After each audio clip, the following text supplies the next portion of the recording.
Chapter 2. About halfway between West Egg and New York, the motor road hastily joins the railroad and runs beside it for a quarter of a mile, so as to shrink away from a certain desolate area of land. This is the Valley of Ashes, a fantastic farm where ashes grow like wheat into ridges and hills and grotesque gardens, where ashes take the forms of houses and chimneys and rising smoke, and finally, with a transcendent effort, of ash-gray men who move dimly and already crumbling through the powdery air. Occasionally, a line of gray cars crawls along an invisible track, gives out a ghastly creak, and comes to a rest, and immediately the ash-gray men swarm up with leaden spades and stir up an impenetrable cloud, which screens their obscure operations from your sight. But above the gray land and the spasms of bleak dust which drift endlessly over it, you perceive, after a moment, the eyes of Dr. T.J. Eckelberg. The eyes of Dr. T.J. Eckelberg are blue and gigantic. Their retinas are 1 yard high. They look out of no face, but instead from a pair of enormous yellow spectacles which pass over a non-existent nose. Evidently some wild wag of an oculist set them there to fatten his practice in the borough of Queens, and then sank down himself into eternal blindness, or forgot them and moved away. But his eyes, dimmed a little by many paintless days under sun and rain, brood over the solemn dumping ground. The Valley of Ashes is bounded on one side by a small foul river, and when the drawbridge is up to let barges through, the passengers on waiting trains can stare at the dismal scene for as long as half an hour. There is always a halt there of at least a minute, and it was because of this that I first met Tom Buchanan's mistress. The fact that he had one was insisted upon wherever he was known. His acquaintances resented the fact that he turned up in popular cafes with her and, leaving her at the table, sauntered about, chatting with whomsoever he knew. Though I was curious to see her, I had no desire to meet her. But I did. I went up to New York with Tom on the train one afternoon, and when we stopped by the ash heaps, he jumped to his feet and, taking hold of my elbow, literally forced me from the car. "We're getting off," he insisted. "I want you to meet my girl." I think he'd tanked up a good deal at luncheon, and his determination to have my company bordered on violence. The supercilious assumption was that on Sunday afternoon I had nothing better to do. I followed him over a low, whitewashed railroad fence, and we walked back 100 yards along the road under Dr. Eckelberg's persistent stare. The only building in sight was a small block of yellow brick sitting on the edge of the wasteland, a sort of compact Main Street ministering to it, and contiguous to absolutely nothing. One of the 3 shops it contained was for rent, and another was an all-night restaurant, approached by a trail of ashes. The third was a garage. Repairs. George B. Wilson, cars bought and sold. And I followed Tom inside. The interior was unprosperous and bare. The only car visible in the dust-covered wreck was a Ford which crouched in a dim corner. It had occurred to me that this shadow of a garage must be a blind, and that sumptuous and romantic apartments were concealed overhead, when the proprietor himself appeared in the door of an office, wiping his hands on a piece of waste. He was a blond, spiritless man, anemic and faintly handsome. When he saw us, a damp gleam of hope sprang into his light blue eyes. "Hello, Wilson, old man," said Tom, slapping him jovially on the shoulder. "How's business?" "I can't complain," answered Wilson unconvincingly. "When are you going to sell me that car?" "Next week. I've got my man working on it now." "Works pretty slow, don't he?" "No, he doesn't," said Tom coldly. "And if you feel that way about it, maybe I'd better sell it somewhere else after all." "I don't mean that," explained Wilson quickly. "I just meant—" His voice faded off, and Tom glanced impatiently around the garage. Then I heard footsteps on the stairs, and in a moment, the thickish figure of a woman blocked out the light from the office door. She was in the middle 30s and faintly stout, but she carried her flesh sensuously as some women can. Her face, above a spotted dress of dark blue crepe de chine, contained no facet or gleam of beauty, but there was an immediately perceptible vitality about her, as if the nerves of her body were continually smoldering. She smiled slowly and, walking through her husband as if he were a ghost, shook hands with Tom, looking him flush in the eye. Then she wet her lips, and without turning around, spoke to her husband in a soft, coarse voice. "Get some chairs, why don't you, so somebody can sit down." "Oh, sure," agreed Wilson hurriedly, and went toward the little office, mingling immediately with the cement color of the walls. A white ashen dust veiled his dark suit and his pale hair as it veiled everything in the vicinity, except his wife, who moved close to Tom. "I want to see you," said Tom intently. "Get on the next train." "All right. I'll meet you by the newsstand on the lower level." She nodded and moved away from him just as George Wilson emerged with 2 chairs from his office door. We waited for her down the road and out of sight. It was a few days before the 4th of July, and a gray, scrawny Italian child was setting torpedoes in a row along the railroad track. "Terrible place, isn't it?" said Tom, exchanging a frown with Dr. Eckelberg. "Awful. It does her good to get away." "Doesn't her husband object?" "Wilson? He thinks she goes to see her sister in New York. He's so dumb he doesn't know he's alive." So Tom Buchanan and his girl and I went up to New York together. Or, not quite together, for Mrs. Wilson sat discreetly in another car. Tom deferred that much to the sensibilities of those East Eggers who might be on the train. She had changed her dress into a brown figured muslin, which stretched tight over her rather wide hip as Tom helped her to the platform in New York.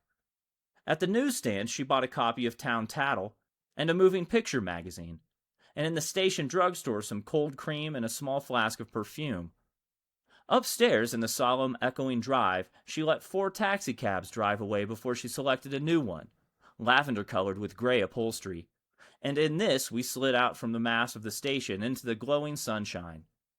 But immediately she turned sharply from the window and, leaning forward, tapped on the front glass. "I want to get one of those dogs," she said earnestly. "I want to get one for the apartment. They're nice to have, a dog." We backed up to a gray old man who bore an absurd resemblance to John D. Rockefeller. In a basket swung from his neck cowered a dozen very recent puppies of an indeterminate breed. "What kind are they?" asked Mrs. Wilson eagerly as he came to the taxi window. "All kinds. What kind you want, lady?" "I'd like to get one of those police dogs. I don't suppose you've got that kind." The man peered doubtfully into the basket, plunged in his hand, and drew one up, wriggling by the back of the neck.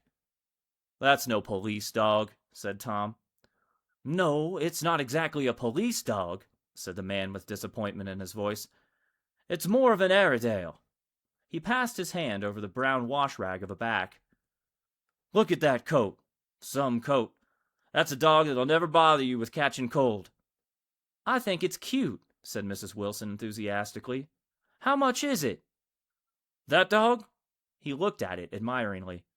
"That dog will cost you $10. The Airedale, undoubtedly there was an Airedale concerned in it somewhere, though its feet were startlingly white, changed hands and settled down into Mrs. Wilson's lap, where she fondled the weatherproof coat with rapture. "Is it a boy or a girl?" she asked delicately. That dog's a boy." "It's a bitch," said Tom decisively. "Here's your money. Go and buy 10 more dogs with it." We drove over to Fifth Avenue, warm and soft, almost pastoral, on the summer Sunday afternoon. I wouldn't have been surprised to see a great flock of white sheep turn the corner. "Hold on," I said. "I have to leave you here." "No, you don't," interposed Tom quickly. "Myrtle will be hurt if you don't come up to the apartment, won't you, Myrtle?" "Come on," she urged. "I'll telephone my sister Catherine. She's said to be very beautiful by people who ought to know."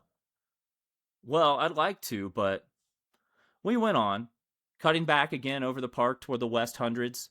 At 158th Street, the cab stopped at one slice in a long white cake of apartment houses. Throwing a regal homecoming glance around the neighborhood, Mrs. Wilson gathered up her dog and her other purchases and went haughtily in. "I'm going to have the McKees come up," she announced as we rose in the elevator.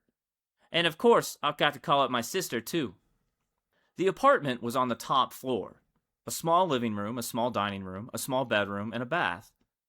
The living room was crowded to the doors with a set of tapestried furniture entirely too large for it, so that to move about was to stumble continually over scenes of ladies swinging in the gardens of Versailles. The only picture was an over-enlarged photograph, apparently a hen sitting on a blurred rock. Looking at it from a distance, however, the hen resolved itself into a bonnet, and the countenance of a stout old lady beamed down into the room. Several old copies of Town Tattle lay on the table together with a copy of Simon Called Peter, and some of the small scandal magazines of Broadway. Mrs. Wilson was first concerned with the dog. A reluctant elevator boy went for a full box of straw and some milk, to which he added on his own initiative a tin of large, hard dog biscuits, one of which decomposed apathetically in the saucer of milk all afternoon. Meanwhile, Tom brought out a bottle of whiskey from a locked bureau door. I have been drunk just twice in my life, and the second time was that afternoon. So everything that happened has a dim, hazy cast over it, although, until after 8 o'clock, the apartment was full of cheerful sun. Sitting on Tom's lap, Mrs. Wilson called up several people on the telephone. Then there were no cigarettes, and I went out to buy some at the drugstore on the corner. When I came back, they had both disappeared. So I sat down discreetly in the living room and read a chapter of Simon Called Peter.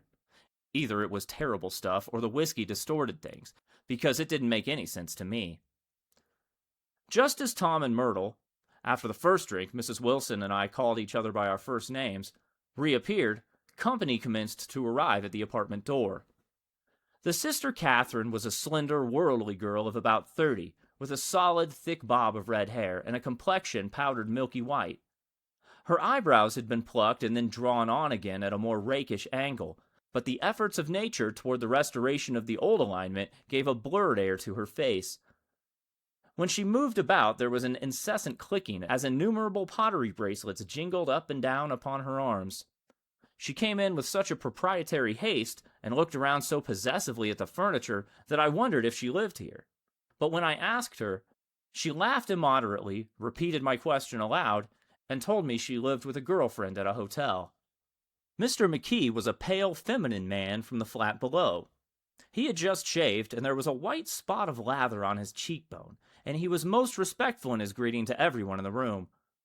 He informed me that he was in the artistic game, and I gathered later that he was a photographer, and had made the dim enlargement of Mrs. Wilson's mother, which hovered like an ectoplasm on the wall. His wife was shrill, languid, handsome, and horrible. She told me with pride that her husband had photographed her 127 times since they had been married. Mrs. Wilson had changed her costume some time before, and was now attired in an elaborate afternoon dress of cream-colored chiffon, which gave out a continual rustle as she swept about the room. With the influence of the dress, her personality had also undergone a change. The intense vitality that had been so remarkable in the garage was converted into impressive hauteur. Her laughter, her gestures, her assertions became more violently affected moment by moment, and as she expanded, the room grew smaller around her, until she seemed to be revolving on a noisy, creaking pivot through the smoky air. "My dear," she told her sister in a high, mincing shout, "most of these fellows will cheat on you every time. All they think of is money. I had a woman up here last week to look at my feet, and when she gave me the bill, you'd have thought she had my appendix out." "What was the name of the woman?" asked Mrs. McKee. "Mrs. Eberhardt. She goes around looking at people's feet in their own home." "I like your dress," remarked Mrs. McKee. "I think it's adorable." Mrs. Wilson rejected the compliment by raising her eyebrow in disdain. "It's just a crazy old thing," she said. "I just slip it on sometimes when I don't care what I look like." "But it looks wonderful on you, if you know what I mean," pursued Mrs. McKee. "If Chester could only get you in that pose, I think he could make something of it." We all looked in silence at Mrs. Wilson, who removed a strand of hair from over her eyes and looked back at us with a brilliant smile. Mr. McKee regarded her intently with his head on one side, and then moved his hand back and forth slowly in front of his face. "I should change the light," he said after a moment. "I'd like to bring out the modeling of the features, and I'd try to get a hold of all the back hair." "I wouldn't think of changing the light," cried Mrs. McKee. "I think it's—" Her husband said, "Shh," and we all looked at the subject again, whereupon Tom Buchanan yawned audibly and got to his feet. "You McKees have something to drink?" he said. "Get some more ice and mineral water, Myrtle, before everybody goes to sleep." "I told that boy about the ice." Myrtle raised her eyebrows in despair at the shiftlessness of the lower orders. "These people! You have to keep after them all the time." She looked at me and laughed pointlessly. Then she flounced over to the dog, kissed it with ecstasy, and swept into the kitchen, implying that a dozen chefs awaited her orders there. "I've done some nice things out on Long Island," asserted Mr. McKee. Tom looked at him blankly. "Two of them we have framed downstairs." "Two what?" demanded Tom. "Two studies. One of them I call Montauk Point, the Gulls, and the other I call Montauk Point, the Sea." The sister Catherine sat down beside me on the couch. "Do you live down on Long Island, too?" she inquired. "I live at West Egg." "Really? I was down there at a party about a month ago, at a man named Gatsby's. Do you know him?" "I live next door to him." "Well, they say he's a nephew or a cousin of Kaiser Wilhelm's. That's where all his money comes from." "Really?" She nodded. "I'm scared of him. I'd hate to have him get anything on me." This absorbing information about my neighbor was interrupted by Mrs. McKee's pointing suddenly at Catherine. "Chester, I think you could do something with her," she broke out. But Mr. McKee only nodded in a bored way and turned his attention to Tom. "I'd like to do more work on Long Island if I could get the entry. All I ask is that they should give me a start." "Ask Myrtle," said Tom, breaking into a short shout of laughter as Mrs. Wilson entered with a tray. "She'll give you a letter of introduction, won't you, Myrtle?" "Do what?" she asked, startled. "You'll give McKee a letter of introduction to your husband so he can do some studies of him." His lips moved silently for a moment as he invented, "George B. Wilson at the gasoline pump," or something like that. Catherine leaned close to me and whispered in my ear, "Neither of them can stand the person they're married to." "Can't they?" "Can't stand them." She looked at Myrtle and then at Tom. "What I say is, why go on living with them if you can't stand them? If I was them, I'd get a divorce and get married to each other right away." "Doesn't she like Wilson either?" The answer to this was unexpected. It came from Myrtle, who had overheard the question, and it was violent and obscene. "You see?" cried Catherine triumphantly. She lowered her voice again. "It's really his wife that keeps them apart. She's Catholic, and they don't believe in divorce." Daisy was not Catholic, and I was a little shocked at the elaborateness of the lie. "When they do get married," continued Catherine, "they're going west to live for a while until it blows over. It'd be more discreet to go to Europe." "Oh, do you like Europe?" she exclaimed surprisingly. "I just got back from Monte Carlo." "Really?" "Just last year. I went over there with another girl." "Stay long?" "No, we just went to Monte Carlo and back. We went by way of Marseille. We had over $1,200 when we started, but we got gypped out of it all in 2 days in the private rooms. We had an awful time getting back, I can tell you. God, how I hated that town." The late afternoon sky bloomed in the window for a moment like the blue honey of the Mediterranean. Then the shrill voice of Mrs. McKee called me back into the room. "I almost made a mistake, too," she declared vigorously. "I almost married a little kike who'd been after me for years. I knew he was below me. Everybody kept saying to me, 'Lucille, that man's way below you.' But if I hadn't met Chester, he'd have got me sure." "Yes, but listen," said Myrtle Wilson, nodding her head up and down. "At least you didn't marry him." "I know I didn't." "Well, I married him," said Myrtle ambiguously. "And that's the difference between your case and mine." "Why did you, Myrtle?" demanded Catherine. "Nobody forced you to." Myrtle considered. "I married him because I thought he was a gentleman," she said finally. "I thought he knew something about breeding, but he wasn't fit to lick my shoe." "You were crazy about him for a while," said Catherine. "Crazy about him?" cried Myrtle incredulously. "Who said I was crazy about him? I was never any more crazy about him than I was about that man there." She pointed suddenly at me, and everyone looked at me accusingly. I tried to show by my expression that I expected no affection. "The only crazy I was when I married him. I knew right away I had made a mistake. He borrowed somebody's best suit to get married in, and he never even told me about it. And the man came after it one day when he was out. "Oh, is this your suit?" I said. "This is the first I've heard about it." But I gave it to him, and then I lay down and cried to beat the band all afternoon. "She really ought to get away from him," resumed Catherine to me. "They've been living over that garage for 11 years, and Tom's the first sweetie she's ever had." The bottle of whiskey, a second one, was now in constant demand by all present, excepting Catherine, who felt just as good on nothing at all. Tom rang for the janitor and sent him for some celebrated sandwiches, which were a complete supper in themselves.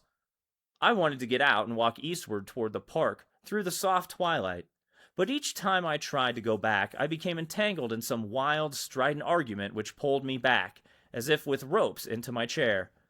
Yet, high over the city, our line of yellow windows must have contributed their share of human secrecy to the casual watcher in the darkening streets. And I saw him too, looking up and wondering. I was within and without, simultaneously enchanted and repelled by the inexhaustible variety of life.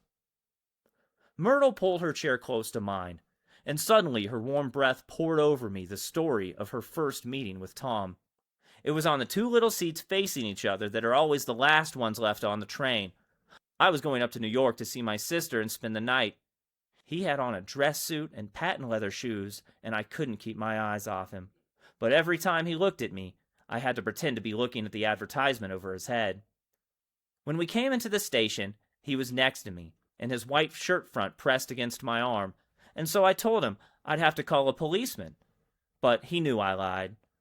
I was so excited that when I got into a taxi with him, I didn't hardly know I wasn't getting into a subway train. All I kept thinking about over and over was, "You can't live forever, you can't live forever." She turned to Mrs. McKee, and the room rang full of her artificial laughter. "My dear," she cried, "I'm going to give you this dress as soon as I'm through with it. I've got to get another one tomorrow.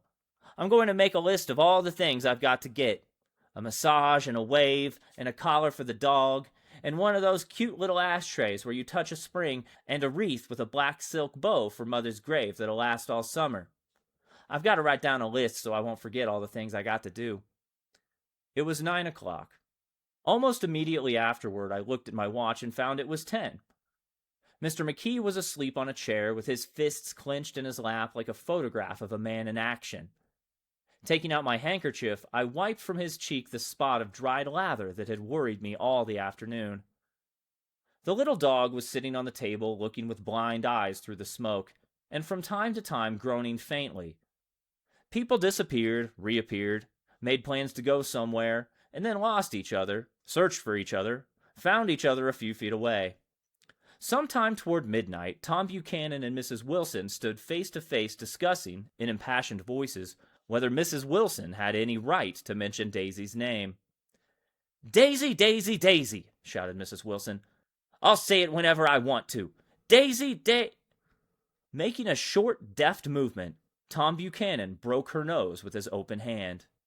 Then there were bloody towels upon the bathroom floor, and women's voices scolding, and high over the confusion, a long, broken wail of pain.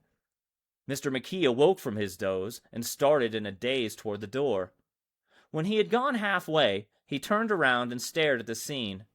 His wife and Catherine scolding and consoling as they stumbled here and there among the crowded furnitures with articles of aid, and the despairing figure on the couch, bleating fluently and trying to spread a copy of Town Tattle over the tapestry scenes of Versailles. Then Mr. McKee turned and continued on out the door. Taking my hat from the chandelier, I followed.